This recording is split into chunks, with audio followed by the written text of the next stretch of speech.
nakikita niyo yung punto? Kasi di ba sa PDP, nakakasama ko sa amin sa PDP, di ba? Nandun lagi si Atty. Topacio magpapatakbo. So isa yan sa picket ng PDP. So isa susuportahan natin yan. At tapang yan. Bakit ipinag pa rin yung napatakbo si mo? Oo. Tapang ka, Topacio pa. Maging senador para sa abogado lahat. Pero sa tingin niyo sir, sino po yung tinutukoy ni BP Sara na yung katandem niya? Sa tingin niyo lang po So malinaw eh. Kung sabagay, yung, sa opinion ko yun, malinaw yung kanyang pagkakasabi. So, ang nirecruit kong ang maging vice presidente ko, yun ang magpapanagot sa mga may mali sa ginawa sa bayan. Okay. Ano lang yun, malamang sa malamang, abogado yan. Abogado, lawyer. Basta abogado, pag ikaw abogado, magaling ang pagkakasulaan. So, sa tingin ko hindi yan na magtatandem o magre-recruit si VP Inday Sara ng hindi mapagkakasulaan. So, mapagkakasulaan yan. At yun ang isa sa atabayanan natin, suportahan natin sakali mag-announce na yun, kung sino man yun, re-respetuhin natin yun at susuportahan.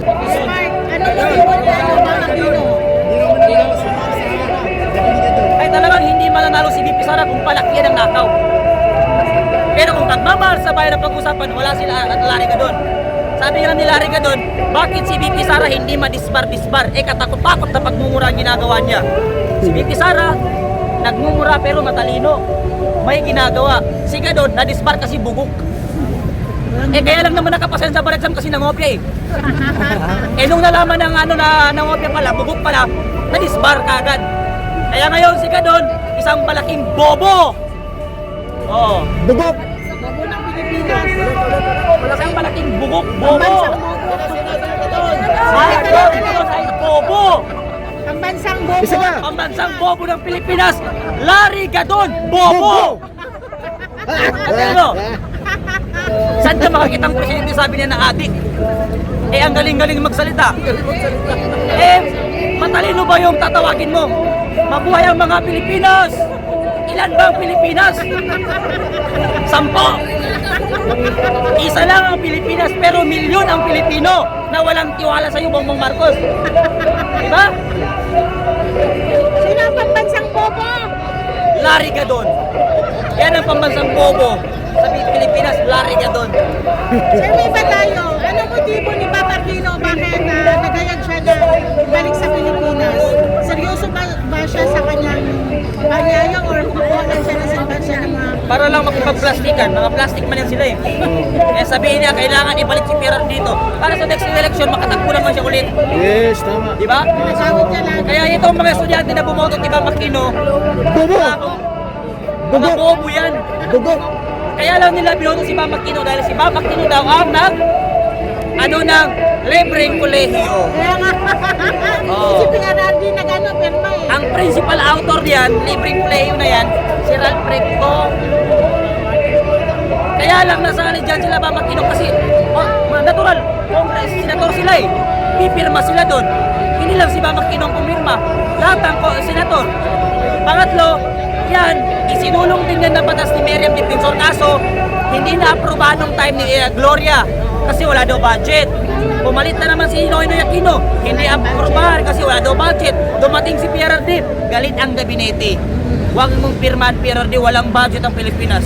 Pero dahil sa mga estudyante, pinirmahan ni PRRD kahit walang budget ang Pilipinas. Yes. Kaya kayo mga estudyante nag-aaral sa mga libreng school, huwag masyadong bobo. Mag-research din kayo, huwag lang kayo tumutok sa mga anong tinuturo ng teacher sa inyo. Nagpa-recruit pa sa... Huwag na magpa-recruit at Huwag na magpa-recruit sa Makaliwa. party list, mga kaliwang grupo. Pag ang teacher dyan sa mga university, mga professor dyan, Makaliwa. nagturo ng kung ano-ano, tusukin nyo ng ballpen ang mata ng mga professor sa UP Diliman, UP, puro mga bugok ang mga professor dyan. Kasi kung hindi ka bugok na professor, bakit mo aayaan ang estudyante mo mamundok? Yes. Diba? Tama. Ano bang ituturo sa estudyante? Labanan ng magulang. Yes. Labanan Ano ng yung sasabihin gobyerno. ng bata, estudyante? Bakit tungkulin ko bang buhayin ko ang mga magulang ko? ano pa magulang mo? Eh di ba kabugok-bugok mo nun, nag-aral ka pa. Yung si Rene ko, iiwan ka niyan. Pero yung nanay mo nagpalaki sa'yo. Ayun ka lang naman hinahanap ni Rene ko dahil malaki ka na, napapakinabangan ka na eh. Yes. Biruin mo ang Cosmo, doktor, dala-dala mo Armalite. Sa bundok. Abogado ka, tapos dala-dala mo Armalite. Tapos isisigaw mo, dito sa CPP-NPA, pantay-pantay. Saan ka ng pantay-pantay? Yung nire-recruit, bundok. nasa taas ng bundok. Kumakain ng daga, nagbibilad sa araw. Yung nag-recruit, nasa House of Representatives, pancho ng bahay, naka-Hilux, naka-Ferrari. Yung founder, nasa abroad. Pantay-pantay mo yun. O hindi ka, bukok-bukok ko ng paano ka dyan, nagpa-recruit ka.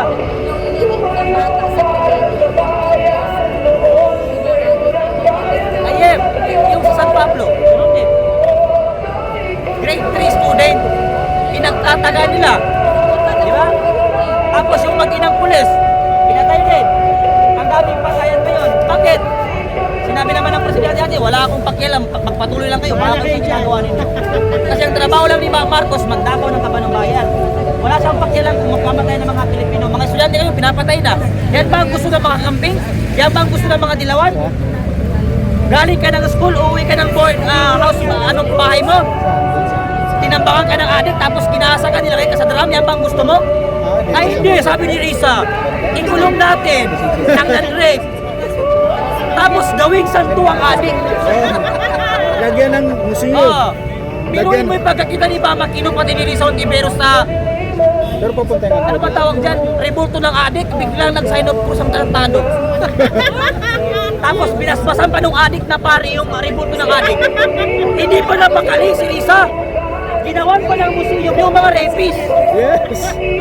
Eh kung meron kang dapat gawin yan, yung 44 SAP eh. Sa 44, gagawan mo ng museum. Hindi ang ginawa mo yung rapist, adik, magnanakaw, pinagawan mo ng museum. Risa Ontiveros, isa kang bugok. At isang adik. Mangumango. Ito po. Oo. Si Lenny Robredo, di ba nagsalita siya dati na yung siyang gagawin legal? Ay, Hindi, illegal. actually, si Lenny Robredo kasi, ito yung sinabi ni PRD na bugok talaga yan. Siya mismo nagsabi ko sa ngayon mayor, Naga. sa Naga. Anong sabi ni Lenny Robredo? Hindi ko kaya ang solusyonan ang droga. Dito sa akin, dito sa Naga. Naga pa lang yun. Naga pa lang yun. Paano pa kung Pilipinas? Eh sabi ng mga kapig, gusto ko si Lenny kasi tahimik lang. Kaya nga tahimik kasi bobo. Magsama sila. Biruin mo yung mga camping, tuwang-tuwa sa ginawa ni Bongbong Marcos. Sabi ni Bongbong Marcos, wala, non-political muna tayo dito. Yung medyas ko, pink. Ay, tuwang-tuwa ang mga camping. Dahil yung medyas ni Bongbong Marcos, pink. Ibig sabihin doon, tayo lang ang tingin ni Marcos sa inyo. Pag nagkipag-alyansa yung mga kakamping at dilawan ni Bongbong Marcos, mas malala ang mangyayari sa inyo. Bakit? Ang mga Duterte, ang daming utang na loob ang mga Marcos sa mga Duterte. Pero tinraidor para nila, kayo pa kaya ang mga dilawan na matagal ng kaaway ng mga loyalista?